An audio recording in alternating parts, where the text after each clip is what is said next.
আগরতলা। স্থানীয় সংবাদ পড়ছি ইন্দিরা দেব।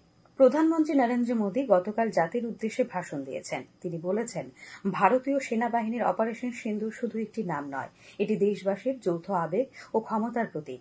এই সাফল্যের জন্য তিনি সেনা, গোয়েন্দা বাহিনী ও বিজ্ঞানীদের কুর্নিশ জানান। প্রধানমন্ত্রী বলেন, অপারেশন সিন্দুর সাময়িকভাবে স্থগিত রয়েছে, তবে সেনা, নৌবহর ও বিমান বাহিনী পরিস্থিতির দিকে কড়া নজর রেখেছে। आतंकी और सैन्य ठिकानों पर अपनी जवाबी कार्रवाई को अभी सिर्फ स्थगित किया है। आने वाले दिनों में हम पाकिस्तान के हर कदम को इस कसौटी पर मापेंगे कि वो क्या रवैया अपनाता है।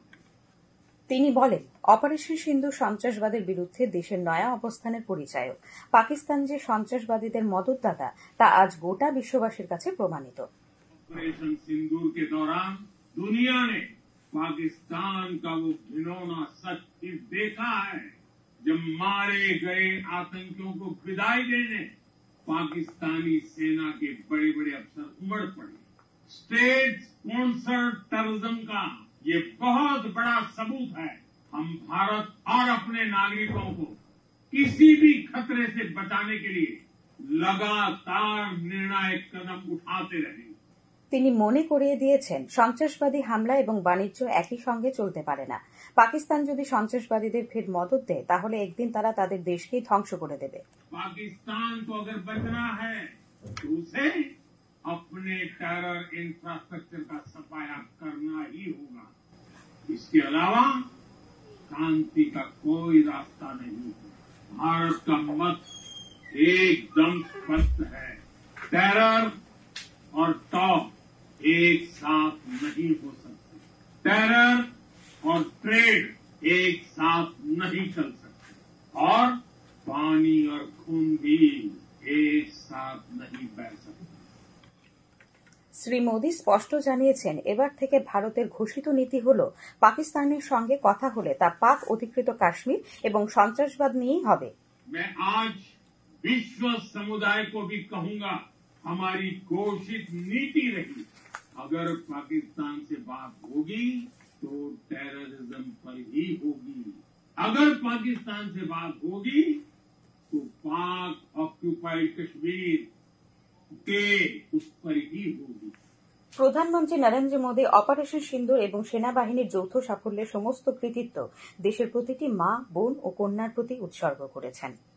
ভারতের বিমানবন্দর কর্তৃপক্ষ বেসামরিক বিমান চলাচলের জন্য যে 32টি বিমানবন্দর 15 মে পর্যন্ত বন্ধের নির্দেশ দিয়েছিল, গতকাল থেকে সেই স্থগিতাদেশ তুলে নেওয়া হয়েছে। যাত্রীদের বিমান সংস্থার ওয়েবসাইটে বিমান সূচির আপডেটগুলি পর্যবেক্ষণ করে পরামর্শ নেওয়ার জন্য বিমানবন্দর কর্তৃপক্ষের তরফে এক বিজ্ঞপ্তিতে জানানো হয়েছে। সমবায় মন্ত্রী শুক্লাচরণ নোয়াতিয়া গতকাল বাইখোড়ায় মহামণি চিত্তসুখ বুদ্ধ বিহারে বুদ্ধ পূর্ণিমা উপলক্ষে ত্রিপুরা আজীবিকা মিশনের উদ্যোগে মহিলা কৃষানীদের জলবায়ু স্মার্ট নারকেল রোপণ নিয়ে দক্ষিণ জেলা ভিত্তিক সচেতনতার সূচনা করেন। উপস্থিত ছিলেন বিধায়ক মাইলাফ্রু মগ, দক্ষিণ জেলার জেলা শাসক মোহাম্মদ সাজ্জাদ পি, বৌদ্ধ ভিক্ষু ভেন ধম্মদেবা প্রমুখ। শিবিরে সুবিধাভোগীদের মধ্যে নারকেল চারা বিতরণ করা হয়। যে কোনো ধরনের জরুরি অবস্থায় সিভিল ডিফেন্সের সদস্যদের কি করণীয় তা নিয়ে গতকাল পশ্চিম ত্রিপুরা জেলা শাসকের কার্যালয়ে এক সভা অনুষ্ঠিত হয়। সভায় জেলা শাসক ডক্টর বিশাল কুমার বলেন, যে কোনো পরিস্থিতিতে সাধারণ মানুষ যাতে সুরক্ষিত থাকে তা সুনিশ্চিত করা এবং জরুরি পরিষেবার মাধ্যমগুলিকে সব সময় সচল রাখতে হবে।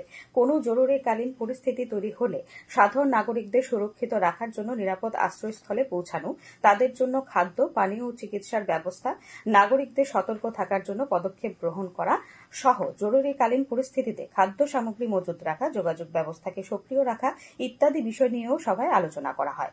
জরুরি পরিস্থিতি মোকাবিলায় সিভিল ডিফেন্সের পাশাপাশি ক্লাব ও সামাজিক সংগঠনগুলিকেও নাগরিক সুরক্ষায় এগিয়ে আসার জন্য সচেতন করার আহ্বান জানান তিনি। এখন খেলার খবর।